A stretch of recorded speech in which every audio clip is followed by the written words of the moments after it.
Divide 995 by 5 in a long division method. 5 times 1 is 5.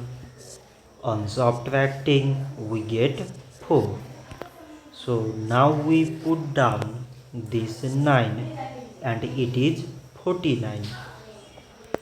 5 times 9 is 45.